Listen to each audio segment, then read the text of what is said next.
जय हिंद मेरे प्यारे बच्चों, कैसे आप सभी। तो आज हम लोग लेके आ गए नया चैप्टर, एपी का नया चैप्टर 5.2।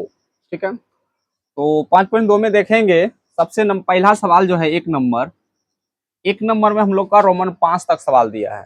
ठीक, एग्जाम में आपको इसमें एक नंबर में आ सकता है या 2 नंबर में भी आ सकता है, ये कोई गारंटी नहीं है। ठीक, अब जो ये सवाल क्या कह रहा है पहले समझिएगा कि निम्नलिखित सारणी में रिक्त स्थानों को भरिए जहां एपी का प्रथम पद ए, सार्वंतर डी और एनवा पद एन है। एनवा पद क्या है? एन है। ठीक है, अब सवाल एक नंबर देखिएगा, ए बराबर 7 दिया है, डी बराबर 3 दिया है, एन बराबर 8 दिया है और ए एन जो है ये नहीं दिया है। यही हम लोग का रिक्त पद है, यही क्या हम लोग का रिक्त पद है, यही खाली स्थान को हमको क्या करना है? भरना है रोमन 1 में। 2 नंबर में देखिए ए बराबर -18, डी बराबर वाट, तो यहाँ डी का मान नहीं दिया है तो इसमें ये वाला बॉक्स भरना है। ठीक है, रिक्त पद को भरना है। जो नहीं दिया रहेगा जिस सवाल में उसको हमको भरना है, बनाना है। तो कैसे बनाएंगे, इसमें क्या फॉर्मूला लगेगा वो समझते हैं। तो ये जो एक नंबर का पूरा सवाल है रोमन 5 तक, उसमें एक ही फॉर्मूला लगेगा एनवा पद का। कौन सा पद का? एनवा पद का। तो जो एनवा पद का भी फॉर्मूला दे रहे हैं इसको अच्छा याद कर लीजिएगा, उसी फॉर्मूला पे हर सवाल को हम लोग इसका सोल्यूशन करेंगे। तो चलिए एनवा पद को हम लोग यहाँ भी बोल दिया है। देखिए एनवा पद एन है। एनवा पद क्या है? एन। तो एन का जो सूत्र होता है, एन का सूत्र हम लोग क्या पढ़ेंगे? एन का सूत्र A plus N minus 1 into D, ये होता है एन का सूत्र। किसका सूत्र होता है? एन का, जिसको बोलते हैं एनवा पद। किसको क्या बोलते हैं? एनवा पद। ये एनवा पद है। ठीक है, एनवा पद का सूत्र क्या होता है? A plus N minus 1 into D. ये एकदम आप लोग दिमाग में बैठा लीजिएगा। इसी सूत्र से बहुत सब सवाल हम लोग क्या करेंगे?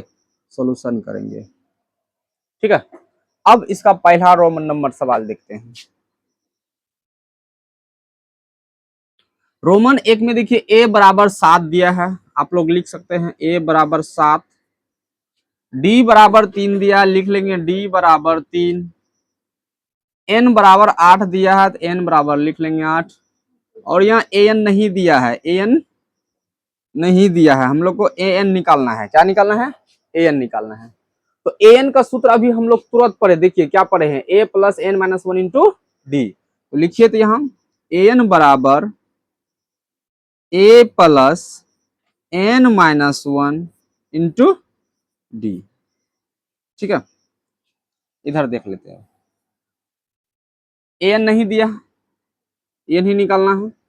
ए का मान देखिए यहाँ सवाल में क्या दिया? 7 दिया है, प्लस ब्रैकेट में एन है तो एन लिख देंगे। एन का मान कितना है?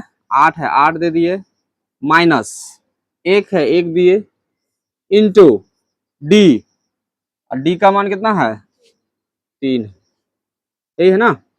अब देखिए इसको कैसे सोल्यूशन करेंगे। ये 7 है तो 7 रहने देंगे, ये नहीं कि यहाँ से यहाँ को गुना करके लिख देंगे, कैसे गलत हो जाएगा। प्लस है, प्लस दिए, 8 में 1 गया 7, 8 में 1 गया 7, और 7 गुना 3 करेंगे तो 21 होता है। कितना होता है?